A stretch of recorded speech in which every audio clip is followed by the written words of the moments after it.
नमस्कार, मैं जगदीश याग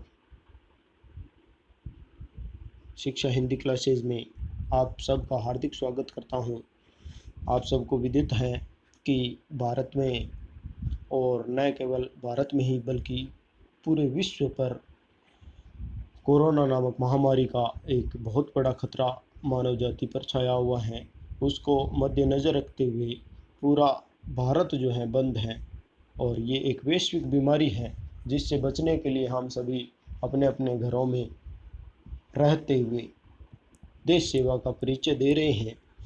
तो इस दरमियान जितने भी एग्ज़ाम होने थे वो सारे एग्ज़ाम टाल दिए गए, जिनमें से 12वीं कक्षा और 10वीं कक्षा भी के एग्ज़ाम भी टाल दिए गए हैं। और 12वीं कक्षा में हिंदी साहित्य का पेपर अभी होना शेष है, तो उसमें जो विद्यार्थियों को आने वाली पद्य अनुवाद में और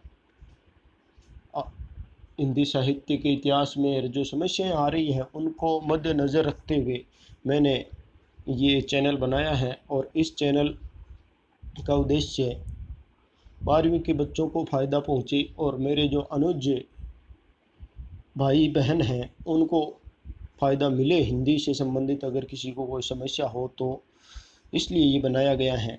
और अब मैं तुलसीदास जी के बारे में इनका पहले हम कवि परिचय पढ़ते हैं। तो इनका जन्म हुआ था 1589 संवत में, संवत है 1589, और अगर सन दिया हुआ हो तो 1532 होगा।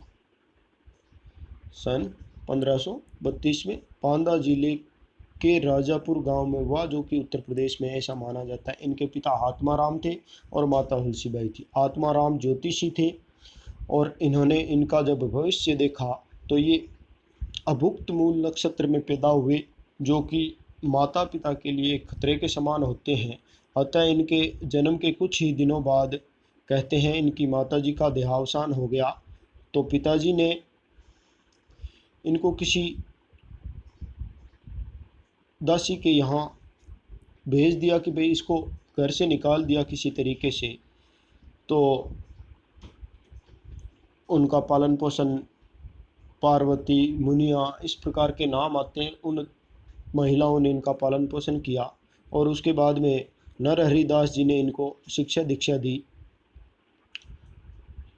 इनके गुरु नरहरि दास जी ने इनको शिक्षा दीक्षा दी।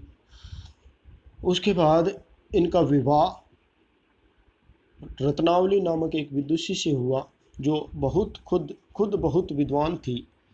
और एक बार छोटी सी मधुर सी झिड़की के माध्यम से जब तुलसीदास जी को रत्नावली ने एक झिड़की दे दी कि आपको जितना प्यार चाम से हैं उतना अगर राम से हो तो राम मिल जाएंगे, ऐसी झिड़की सुन करके तुलसीदास जी के मन में वैराग्य भाव जागृत हो गया और घर बार छोड़ करके वो राम भक्ति के अंदर तीर्थ स्थानों का भ्रमण करते हुए काशी के गंगा घाट पर रहने लगे।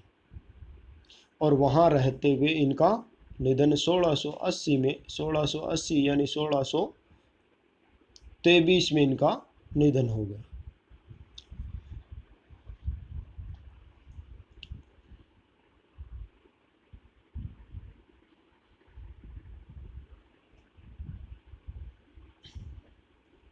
उसके बाद विद्वानों ने गोस्वामी तुलसीदास जी के द्वारा छोटे बड़े 12 ग्रंथों को प्रमाणिक माना है, जिनमें दोहावली, दोहावली, कवितावली, गीतावली, रामचरितमानस, रामायज्ञ प्रश्नावली, विनय पत्रिका, ये तो बड़े ग्रंथ हैं।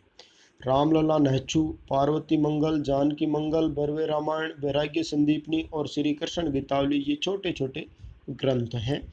इन सभी रचनाओं में भाव वैविध्य, भाव वैविध्य का मतलब है कि हर रचना का विषय जो है अलग अलग है, यानी भावों की विविधता इनमें है। रामचरितमानस इनका सर्वाधिक प्रसिद्ध ग्रंथ है, जिसमें राम जी के जन्म से लेकर के पूरी राम कथा जो है इसमें है। इसके साथ साथ इनकी जो भक्ति भावना है उसमें समन्वयवाद की जो मात्रा है वो कूट कूट करके भरी हुई है। ग्रस्त का वैराग्य से समन्वय, निर्गुण का सगुण से समन्वय, भक्ति का ज्ञान से समन्वय, भाषा का संस्कृति से समन्वय, पुराण और काव्य का समन्वय, भावावेग और अनासक्त चिंतन का समन्वय, यानी समन्वय भावना जो है इनके ग्रंथों में मुख्य है। और रामचरितमानस ये जो है समन्वय की प्रकोटियों को मिलाने का एक बहुत ही बड़ा प्रयास इनके द्वारा किया गया है। अब हम पढ़ते हैं पाठ परिचय। इसमें रामचरितमानस से लिए गए अंश हैं पाठ में। तो रामचरितमानस को भारतीय जीवन मूल्यों का समाज शास्त्र भी कहा जाता है, क्योंकि इसमें पूरी राम कथा, हम जिसे रामायण बोलते हैं, वो पूरी रामचरितमानस पर ही आधारित है। हिंदी का प्रथम लोकप्रिय जो है रामायण के रूप में, राम कथा के रूप में रामचरितमानस ही है। जिसमें रामचरितमानस में क्या है, पारिवारिक प्रेम और मर्यादा के साथ साथ राष्ट्रीय समाज के प्रति मानवीय दायित्वों का अद्भुत वर्णन किया गया है। पारिवारिक प्रेम, एक दूसरे के प्रति जो प्रेम भावना है वो बनाए बनती। राम का लक्ष्मण के प्रति प्रेम, अपने छोटे भाइयों के प्रति प्रेम, लक्ष्मण का राम के प्रति अनन्य प्रेम, और उससे भी बड़ा अगर कहावत भी है कि अगर भाई हो तो भरत जैसा, यानी भरत का राम के प्रति जो अदम्य प्रेम है वो तो अवर्णन्य है। तो ऐसी ये रचना है। प्रस्तुत कविता रामचरितमानस का अंश, जिसमें ये रामचरितमानस का अंश है। इसमें जो कविताएं दी हुई हैं, जिसमें मंदोदरी जो है अपने पति रावण को समय समय पर ये समझाने का प्रयास कर रही है कि राम जी एक मनुष्य नहीं, साक्षात परम ब्रह्मा है, और मर्यादा की प्रतिष्ठा के लिए ही धरती पर आए हैं।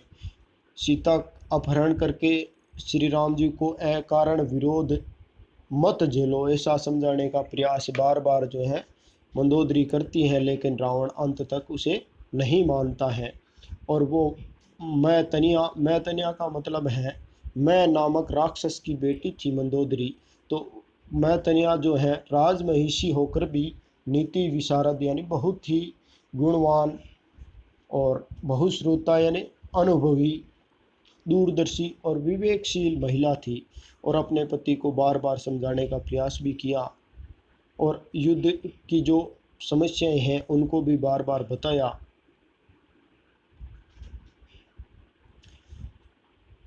पर रावण ने एक बार भी इनकी बात नहीं सुनी। उसके बाद मंदोदरी जैसी पतिव्रता, सत्यनिष्ठ और सुशील नारियां हर देश, काल, परिस्थिति और समाज में विद्यमान, यानी भारत की ये संस्कृति है जिसमें मंदोदरी जैसी महिलाएं जो हैं वो हर समय में रही हैं।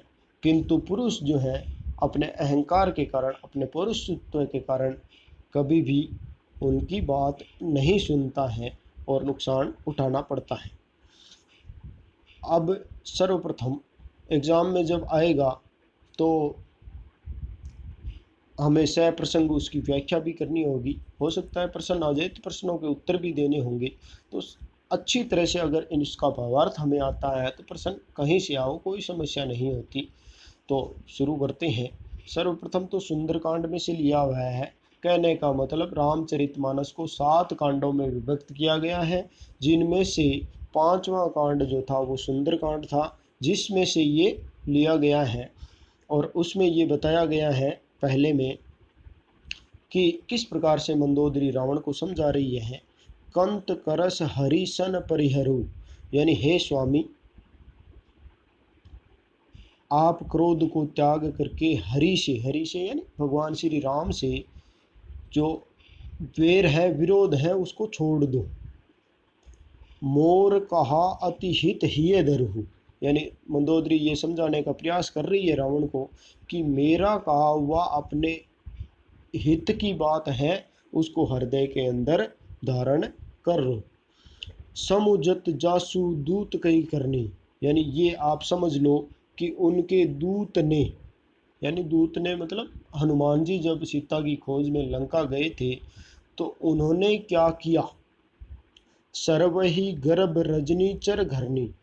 सर्वहि का मतलब है सुन करके भी, यानी वो बात सुन करके भी अगर राक्षसी पत्नियां जो गर्भ से हैं सुनती है तो उनके गर्भ जो है वो गिर जाते हैं।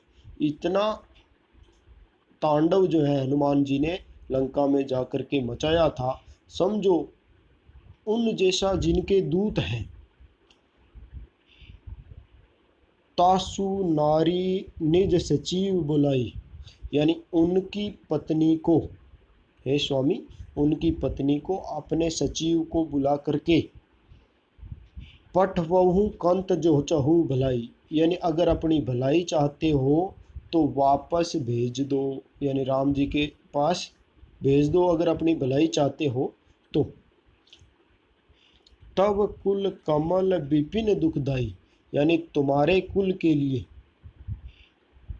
सीता जो है बड़ी ही दुखदाई है। जिस प्रकार से कमल के वन के लिए शीत की रात्रि यानी सर्दी की रात दुखदाई नुकसानदायक होती है, उसी प्रकार से सीता जो है तुम्हारे कुल रूपी कमल के लिए रात सर्दी की रात्रि के रूप में नुकसानदायक है, उनको आप भेज दो।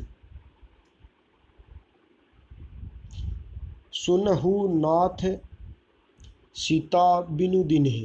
अब मंदोदरी कह रही है कि सुनो नाथ यानी स्वामी, सीता को बिना दिए हित न तुम्हारा शंभु अज कीने, यानी तुम्हारा हित जो है शंभु यानी शिव जी, अज यानी ब्रह्मा जी भी नहीं कर सकते।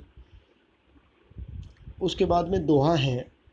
दोहे में मंदोदरी समझा रही है रावण को कि राम बाण यानी राम के बाण अहिगन सरीस यानी सर्प के समान है।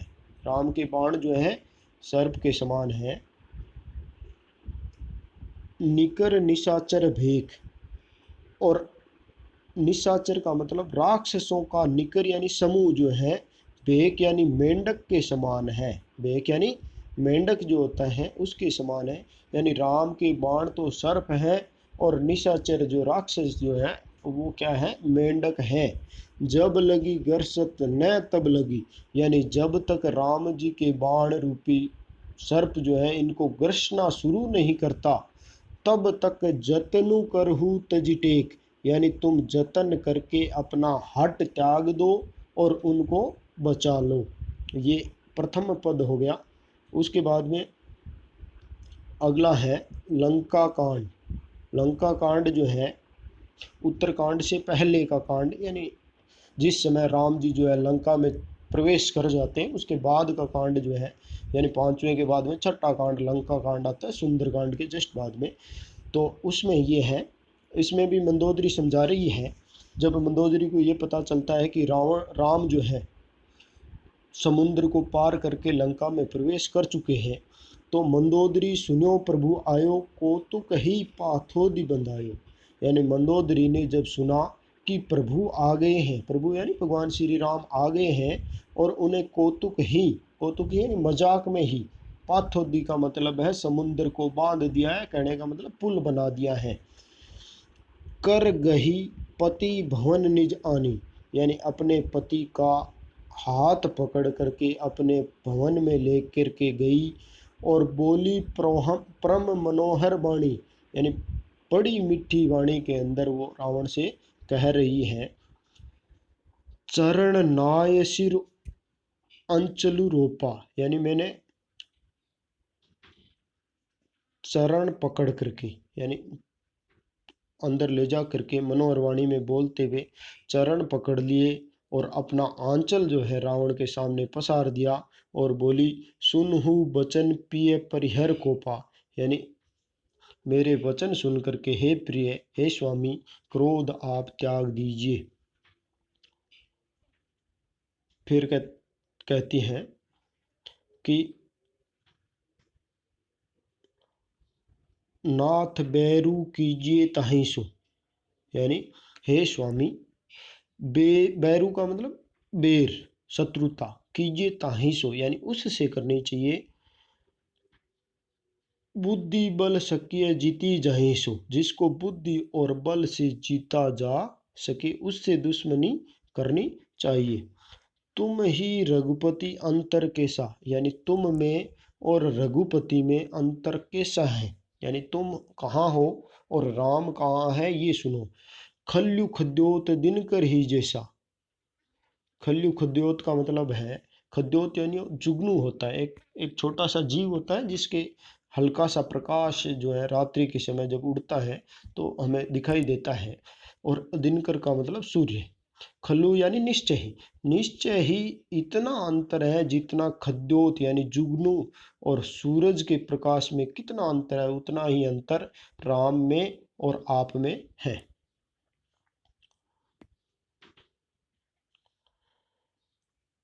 आगे, अति बल मधु केटब जेहि मारे, यानी राम ने अति बलशाली मधु और केटब नामक राक्षसों को भी जिन्होंने मार दिया।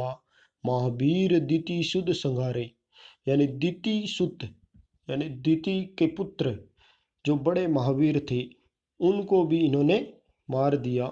हिरण्याक्ष और हिरण्यकश्यप को भी राम ने यानी भगवान ने जब मार दिया है। जे ही बलि बांधि सहस भुज मारा, इन्होंने ही बलि को बांधा और सहस्रभुज नामक राजा को, जिसकी हजारों भुजाएं थी, उसको इन्होंने मारा। सोई अवतरेऊ हरण महिवारा, और वही परमात्मा जो है, वही भगवान जो है धरती का भार हरण करने के लिए यहाँ दोबारा अवतरित हुए हैं। तासु विरोध न कीजिए नाथा, हे नाथ हे स्वामी उनसे विरोध मत कीजिए। काल कर्म जीव जाके हाथा, यानी जिसके हाथ में काल यानी मृत्यु, कर्म जिनके हाथ में हो उनसे विरोध नहीं करना चाहिए। ये मंदोदरी जो है रावण को समझाने का प्रयास कर रही है और रावण है कि मानने का नाम ही नहीं ले रहा। फिर दोहा है, तो दोहे में है, राम ही जान, फिर कह रही है मंदोदरी, राम ही सौंपी जानकी नाई कमल पद्मात, यानी हे स्वामी आप जानकी को यानी सीता जी को जाकर के सौंप दो और भगवान के चरणों में अपना शीश नवा दो। सूत कहूँ राज समर्पी, और उसके बाद में वापस आकर के अपने पुत्रों को राज समर्पित करके जाय भजिए रघुनाथा, वन में जाकर के समर्पी बन जाए, यानी वन में जाकर के रघुनाथ का यानी परमात्मा का भजन करना जो है वो शुरू कर दो।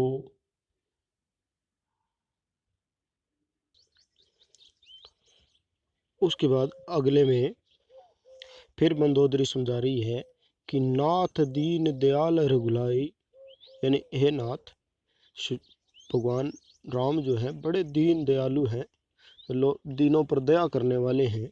बाघ हु सन्मुख गए न खाई, अगर कोई व्यक्ति बाघ के भी सम्मुख यानी अपने शत्रु के भी सम्मुख अगर चला जाता है, उसके सामने चला जाता है तो वो भी नहीं खाता है, यानी वो भी नुकसान नहीं पहुंचाता है। फिर वो कह रही है कि चाही करन सो सब करी बीते, यानी तुम जो करना चाहते थे वो सब तो आपने कर लिया। तुम है सुर असुर चराचर जीते, यानी तुमने सुर यानी देवताओं को, असुरों को और चर और अचर जितने भी हैं उन सब को एक बार जीता है। संत कही असी नीति दशानन, यानी हे दशानन हे रावण, संत लोग जो हैं ऐसी नीति कहते हैं, ऐसी बातें कहते हैं कि चौथेपन जाही नरप कानन, यानी चौथे काल में पहुंच करके, यानी जीवन का 4 भागों में विभाजन किया गया है, तो चौथे आश्रम में पहुंचते ही राजा जो होता है वो जंगल में चला जाता है, ऐसा संतों ने नीति कही है। तो तासु भजन कीजी तह बरता, इसलिए तुम भी हे स्वामी उनका भजन शुरू कर दो। जो करता करता यानी उत्पन्न करने वाला, उत्पत्ति करने वाला, पालक यानी पालन करने वाला, सहर्ता यानी नष्ट करने वाला, यानी जो उत्पत्ति करने वाला, पालन करने वाला और नष्ट करने वाला है, उसका भजन जो है वो शुरू कर दो। सोई रघुबीर प्रणत अनुरागी, और उसमें भगवान श्री राम जो है वो तो बड़े ही अनुरागी हैं। भजहु नाथ ममता सब त्यागी, यानी हे नाथ सारी ममता त्याग करके भगवान का भजन जो है वो शुरू कर दो। मुनि बर जतनु कर ही जही लागी, और मुनि लोग जो हैं बड़ा प्रयास करते हुए अपना जीवन बिताते हैं, यानी हमेशा लगे रहते हैं परमात्मा को प्राप्त करने के लिए, बहुत ज़्यादा कठिन तपस्या करते रहते हैं। भूप राजू तजी होय बैरागी, और बड़े बड़े राजा भी जो हैं अपना राज त्याग करके बैरागी बन जाते हैं।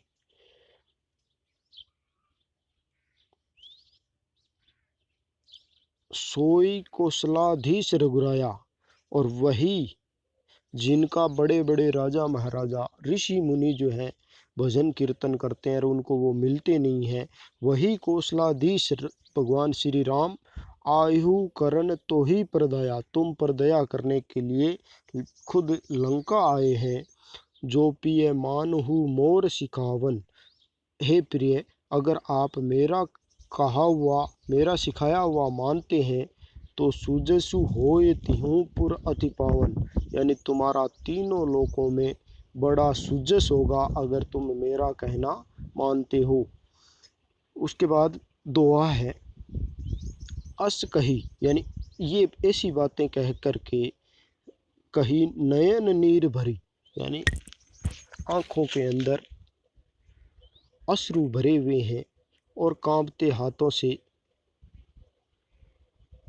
पैर पकड़ लिए हैं रावण के, और उनको कहती है नाथ भजहु, हे नाथ रघुनाथ का भजन करो, जिससे अचल होय अहिबात, जिससे मेरा अहिबात यानी सुहाग जो है, अहिबात यानी सुहाग मेरा जो है अचल हो जाए। ऐसी प्रार्थना जो है वो रावण से मंदोदरी कर रही है।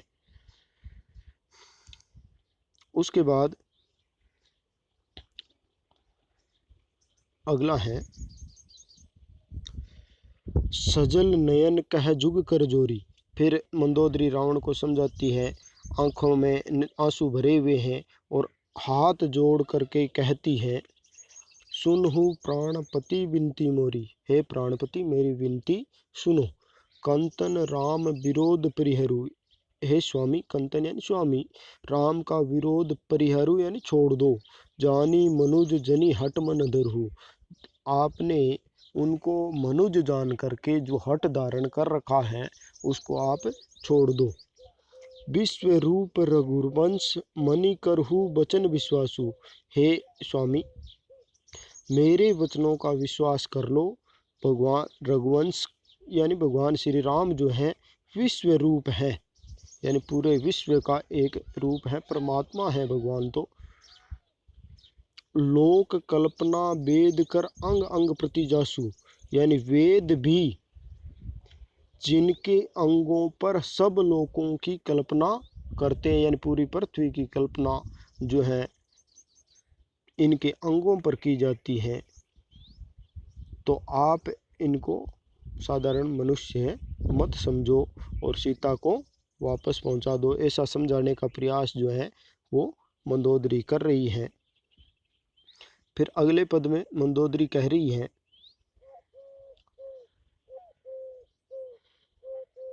पद पाताल, पद पाताल का मतलब इनके पैर पाताल लोक, शीश अजधामा, और इनका सिर जो है अजधामा का मतलब ब्रह्मलोक है। अपर लोक अंग अंग विश्रामा, और बाकी के जो लोक बचे हुए हैं वो बीच के सभी अंगों पर विराजमान है। भ्रकुटी यानी इनकी भ्रकुटी का विलास यानी संचालन जो है भयंकर काल है। नयन दिवाकर, यानी इनकी आंखें जो है दिवाकर यानी सूर्य है। कच्छ घनमाला, यानी इनके बाल जो हैं वो बादलों की माला है। जासु घ्राण अश्विनी कुमारा, और इनके घ्राण यानी नाक जो है अश्विनी कुमार है। निशि अरु दिवस निमेष अपारा। निमेष का मतलब होता है आंखों का झपकना। इनकी आंखों का झपकना जो है वो निशि अरु दिवस यानी रात और दिन है। श्रवण दिशा 10 वेद बखानी, और इनके कान जो है वो 10 दिशाएं हैं, ऐसा वेदों में बखान किया हुआ है। मारुत श्वास यानी इनकी हवा जो है, यानी ये सांस जो लेते हैं वो हवा है। निगम निजवाणी, और इनकी वाणी ही निगम है। निगम का मतलब वेद और पुराण है। अधर लोभ, यानी इनके अधर यानी होठ जो है लोभ है। जम दसन कराला, और इनके दसन यानी दांत जो है भयंकर यमदूत के समान है, यमराज के समान है। माया हास, इनकी हंसी जो है वो माया है। इनकी भुजाएं जो है वो दिक्पाल है। आनन अनल, यानी इनका आनन यानी मुख जो है, अनल यानी आग है। अम्बुपति जीवा, और अम्बुपति यानी वरुण जो है वो जीव है। उत्पत्ति पालन प्रलय समीहा, और इस पृथ्वी पर उत्पत्ति पालन और प्रलय यानी उत्पत्ति होना, पालन होना और नष्ट होना इनकी समीहा। समीहा का मतलब है इनकी इच्छा है, इनकी चेष्टा है। रोम राजी अष्टादश भारा। रोम राजी अष्टादश भारा का मतलब शरीर के जो बाल हैं, रोम हैं, वो 18 प्रकार की जो वनस्पतियां हैं वो हैं। अस्थि शैल, और इनकी हड्डियां जो हैं वो पर्वत हैं। नस जारा, इनकी नसें जो हैं सरिता हैं। सरिता यानी नदियां हैं। इनकी नसें जो है वो सरिता हैं। उधर उदधि, यानी उनका पेट जो है, उदर यानी पेट जो है, उदधि यानी समुद्र है। अधगो जातना, अधगो यानी नीचे के जो अंग हैं, जातना यानी नरक है। जग में प्रभु का बहु कल्पना, इस प्रकार से जग में भगवान की बहुत सी कल्पना है। उसके बाद अहंकार शिव, यानी भगवान का अहंकार जो है वो शिव है। बुद्धि इनकी जो ब्रह्मा है। इनका मन जो है वो चंद्रमा है। इनका चित्त जो है महान यानी विष्णु है। मनुज बास सहचराचर रूप राम भगवान, और अब भगवान श्री राम जो है मनुष्य के वास में सहचराचर रूप में अपने सामने हैं। अस विचारी, यानी ऐसा विचार करके, सुनो प्राणपति, यानी हे प्राणपति सुनो। प्रभु सन बैरु बियाही, यानी भगवान श्री राम के साथ जो बैर है उसको छोड़ दीजिए। प्रीति करहु रघुबीर, यानी अब राम से आप प्रीति कर लो, उनका भजन शुरू कर दो। रघुबीर पद यानी भगवान राम के चरणों की प्रीति शुरू कर दो, उनका भजन शुरू कर दो। मम अहिवात न जाई, उससे क्या होगा, मेरा अहिवात यानी मेरा सुहाग नहीं जाएगा। धन्यवाद मित्रों, आज वीडियो काफ़ी लंबा हो गया है, तो तुलसीदास का आधा जो है, आधे पद जो है वो हो गए हैं, और आधे जो बचेंगे वो अगले वीडियो में लेके आएंगे।